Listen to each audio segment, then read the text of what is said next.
হাট্টিমা team team তারা মাঠে পাড়ে ডিম তাদের খাড়া দুটা। আপনাদের দিকে গরু ডিম পাড়ে? শিং আলা জানোয়ার কখনো ডিম দেয় না? ডিম দেয়? আপনার কি বলে বাপ মা থেকে স্বামীরে আলাদা করে দেয়। আমি তো ভাবতে অবাক হয়ে যাই, এ ভাই আমরা দেখলাম বিয়ের আগে দুই ভাই একই বিছানায় ঘুমাতো, একই লেপের ভিতরে ঘুমাইতো, একই প্লেটের মধ্যে খাবার খেত।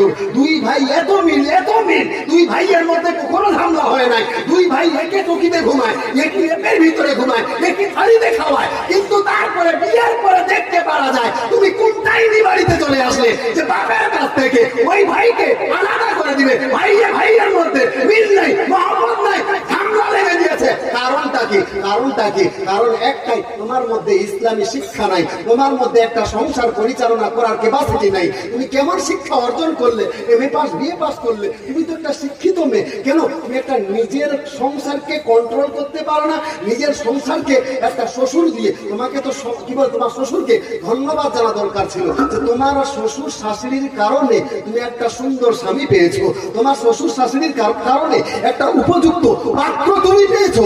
তোমার শ্বশুর শাশুড়িকে তোমাকে তো ধন্যবাদ জানা দরকার ছিল। তা না করে যেই শ্বশুর শাসন নিয়ে আপনার ছেলে লালন পালন করেছে, 2 মাসের মাথায় ওই ছেলেটাকে আলাদা করে দিল। কারণটা কি? তার মানে একটা সংসারকে কিভাবে নিয়ন্ত্রণ করতে হয় তার শিক্ষা তুমি কলেজে পাও নাই, তার শিক্ষা তুমি ইউনিভার্সিটিতে পাও নাই, তার শিক্ষা তুমি স্কুলে পাও নাই।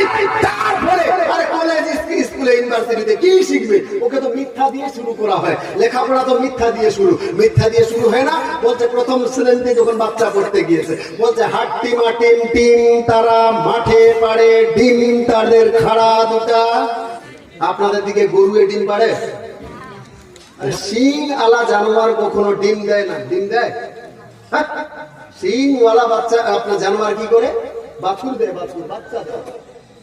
এই পড়া শিখে ও একটা সংসারকে কিভাবে মেনটেন করতে হবে, কন্ট্রোল করতে হবে, নিয়ন্ত্রণে রাখতে হবে, সেটাও পারবে? কখনো পারবে?